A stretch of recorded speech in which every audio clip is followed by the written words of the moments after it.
Sungguh-sungguh Allah sangat ridho ketika seorang hamba itu makan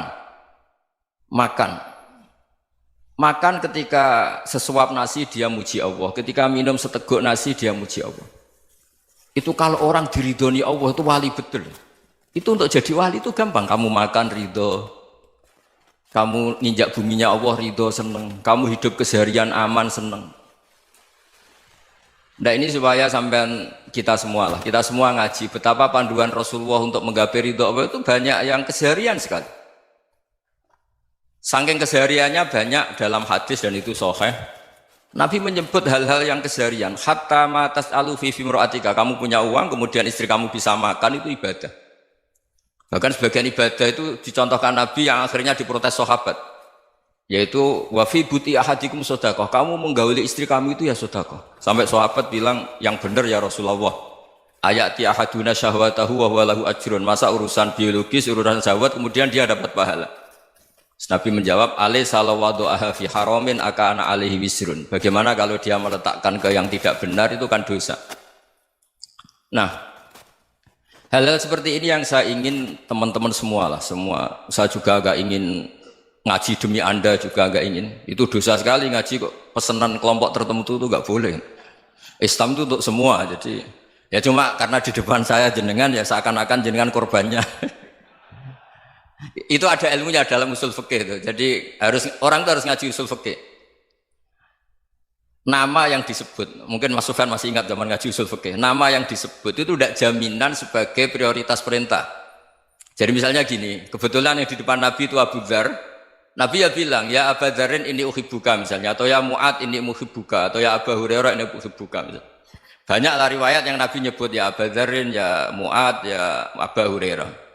Kemudian misalnya Nabi meneruskan khitab, ini uhibbuka, saya mencintai kamu, fakul dubur sholatin, atau sebagian riwayat disebut fala tada'an la dubura kulli sholatin, Allahumma inni ala dzikrika wa syukrika wa husni ibadatik. Saya mencintai kamu, siapa saja. Mu'ad bisa, Abu Dzar bisa siapa? Saya mencintai kamu, mohon kalau habis sholat kamu jangan lupa wiridan Allahumma a'inni ala dzikrika wa syukrika wa husni ibadatik. Ya Allah, tolong kami permudah supaya mudah ingat engkau. Anda tidak bisa mentang-mentang, wong nama saya Parmin, nama saya Purnomo, itu yang diperintahkan Mu'ad misalnya. Jadi yang disebut satu, tapi khitab itu untuk siapa saja. Saya teruskan. Jadi saya mohon semua kita melakukan kebaikan itu kalau dalam kaidah fikih disebut al yakin la yuzalu bisyak. Banyak kebaikan yang kebenarannya itu 100%. Tidak punya efek samping ke pihak lain, ke kelompok lain, ke komunitas lain. Itu tadi misalnya Anda makan dan itu murah sekali, hanya butuh satu piring. Setiap punyaan kamu muji Allah, setiap minum kamu muji Allah. Itu redaksinya Rasulullah SAW disebut Allah sangat ridho ketika seorang hamba makan, kemudian dia memuji Allah, atau minum kemudian dia muji Allah. Logikanya gampang. Negara seperti ini yang kamu harapkan bentuknya kayak apa, mertua, ipar, komunitas, tetangga, itu nyata terjadi itu kan belum pasti. Sementara yang mesti terjadi adalah kamu butuh makan, kalau tidak mati. Butuh minum, kalau tidak mati. Butuh bumi yang nyaman ditempati, kalau tidak kita juga mati. Sebab itu Allah kalau menyebut nikmatnya itu hal-hal yang keseharian. Alladzi at'amahum min ju'. Allah itu siapa? Allah itu yang menciptakan kamu bisa makan. Tidak berlebihan. Allah itu yang menciptakan kondisi sosial itu ideal. Zaman Nabi itu ya ada orang munafik. Orang-orang pilihan Allah itu juga diuji orang sekelilingnya yang macam-macam. Semua diuji sesuai konteks zaman dan waktu. Nah, tapi ada ibadah-ibadah yang selalu disarankan Nabi. Sampai Nabi itu pernah ditanya, ayul islami khairun ya Rasulullah, Islam terbaik itu gimana? Jawaban Nabi itu unik. It'amut to'am. Islam terbaik itu ya makan-makan, yang santai-santai. Ketika Allah menyebut beberapa kebaikan, falak tahamal aqobah wa ma adrokan Allah mal aqobah. Terusannya apa? Fakku raqobah. Terusannya apa? Au it'amun fi yaumin di masghubah. Ya itu acara makan-makan itu juga Islam. Kenapa? Ya bayangkan kalau tidak ada makanan kita mati kan? Kondisi sosial tidak ideal itu Anda masih gak apa-apa. Tapi kalau Anda tidak makan, Anda tidak minum, Kamu punya istri cerewet masih bisa hidup, punya mertua cerewet masih bisa hidup. Tapi kalau tidak makan bisa mati. Berarti penting mana istri sama makan? Penting mana? Makan. Semoga istri Anda dengar, nanti kamu disuruh makan tapi pulang deh. Itu kalau dibahasakan makan masih memahami. Penting mana nasi satu piring dengan istri. Nggak ada nasi mati, nggak ada istri belum mati. Penting mana? Gak berani jawab kan? Nah, ternyata Anda ada garang kan di depan istri. Jadi saya mohonlah, mungkin Mas Sufyan Sauri tadi yang bisa bantulah. Teman-teman tuh ngaji yang keseharian saja. Karena kita nyari ridha Allah itu berdasar firman Allah. Dan firman Allah itu menyebut keseharian tuh riang, gampang. Yaitu tadi misalnya wa min ayatihi manamukum bil laili wan nahar. Termasuk ayat-ayat Allah itu kamu tidur. Maka dulu itu ada guyonan, ada tokoh Mu'tazilah, kelompok dalam Islam yang berpikir manusia itu bisa menentukan ikhtiarnya sendiri. Karena saya bisa duduk, ingin berdiri, berdiri. Karena kelompok ini nggak terima kalau semua kehendak Allah, nanti bagaimana kalau semua kehendak Allah kok ada hisab ya, ada sanksi.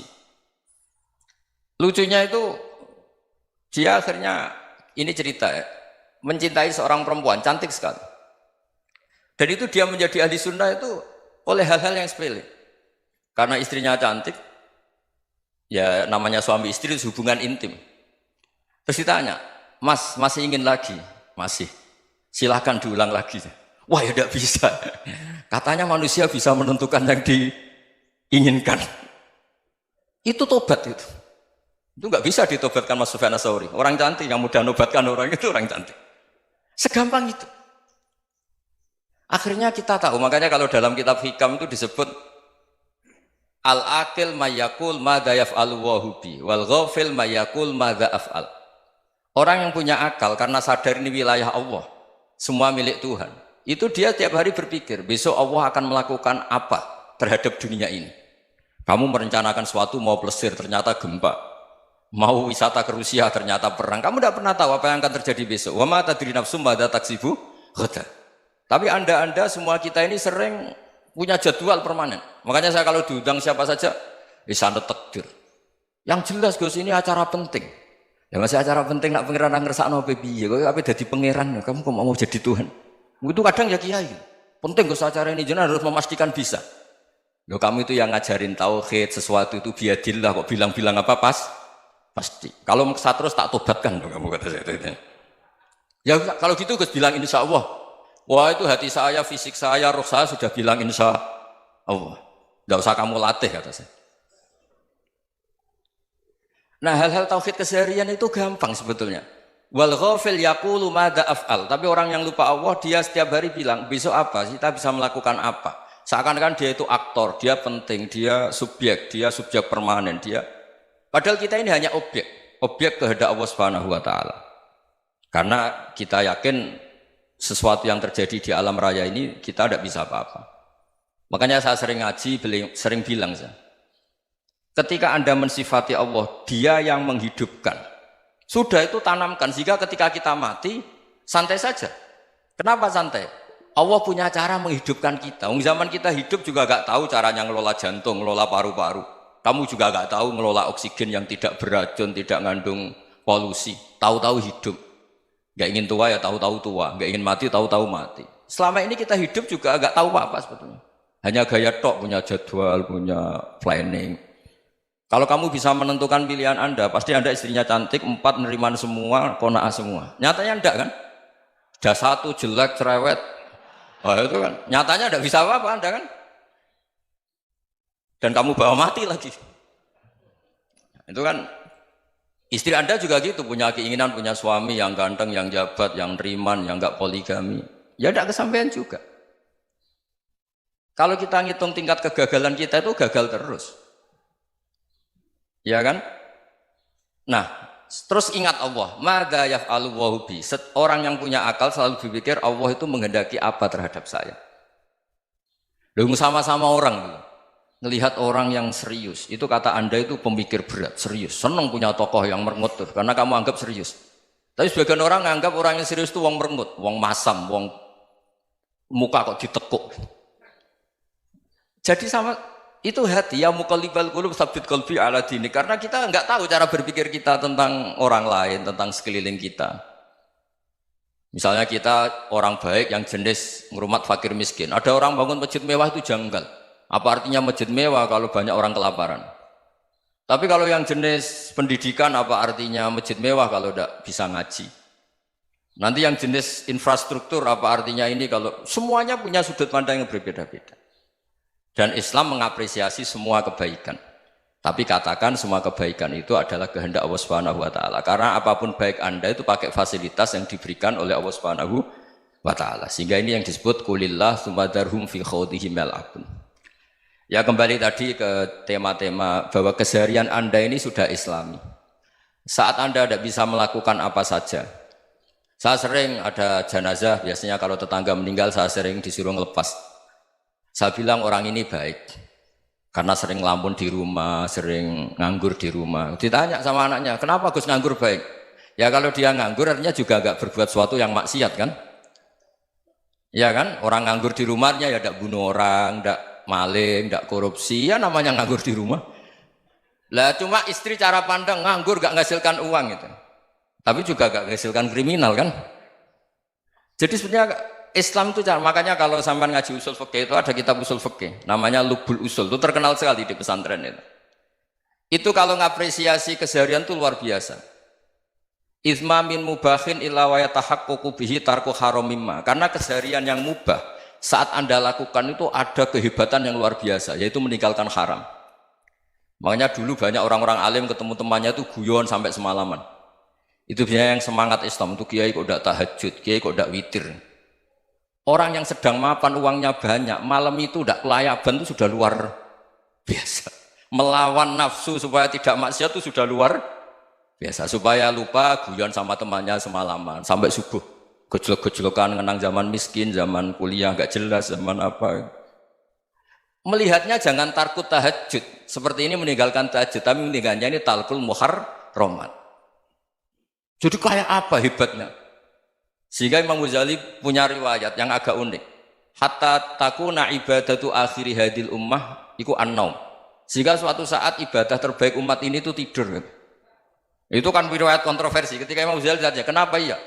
Kenapa kamu mulai keluar dari rumah itu sudah banyak maksiat? Melihat perempuan yang enggak mahram, melihat fenomena. Tapi kalau kamu tidur itu enggak melihat apa-apa. Tapi juga kamu jangan menganggap tidur itu ibadah betul. Saatnya melakukan fardhu ain malah masih tidur. Tapi itu sudut pandang yang menjadikan kita Islam itu gampang. Jadi saat Anda tidak bisa aktivitas apa-apa, misalnya ada beberapa orang yang lumpuh. Lumpuh itu memang nggak bisa Jumatan, nggak bisa ibadah, tapi dia juga nggak bisa maksiat. Tidur itu memang Anda saat itu tidak bisa tahajud, tidak bisa witir, tapi saat itu ada zina, ada maling, tidak gosipkan orang, tidak bully orang, tidak menanamkan kebencian, tidak hasud. Sehingga tidur menurut Allah Ta'ala wa min ayatihi manamukum billaili apa? Wan-nahar. Karena di tidur itu selain ada unsur istirahat, jaga kestamina, juga ada unsur meninggalkan beberapa keburukan. Nah saya mohon ibadah yang keseharian ini kita jaga. Supaya kita semua baca ayat itu fasih. Fasih itu tertanam di hati. Allah itu siapa?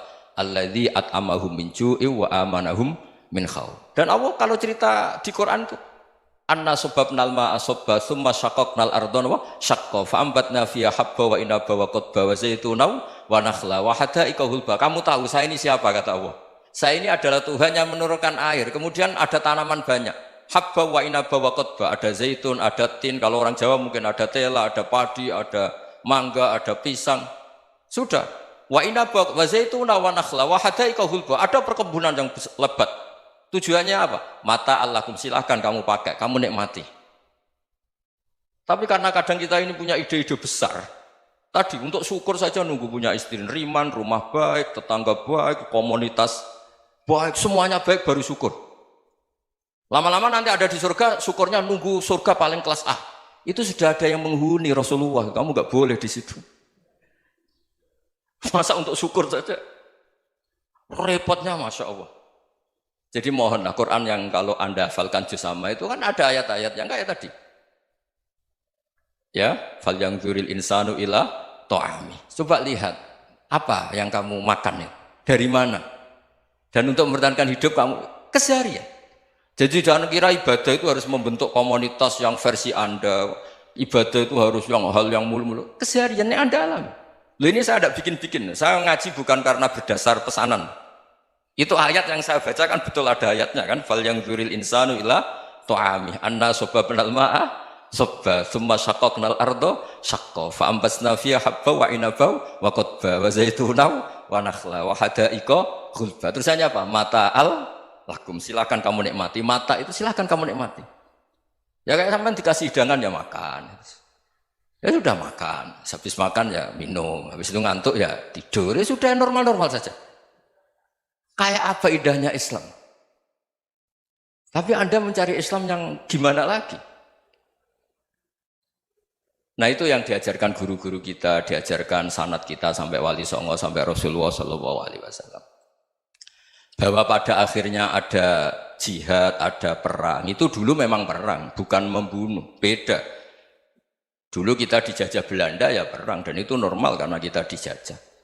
Jadi ketika orang lain ingin baik sama kita, wa in ahadum minal musyrikin astajaruka ya fajirhu hatta yasma'a kalam Allah. Kalau mereka ingin baik ya kita baik.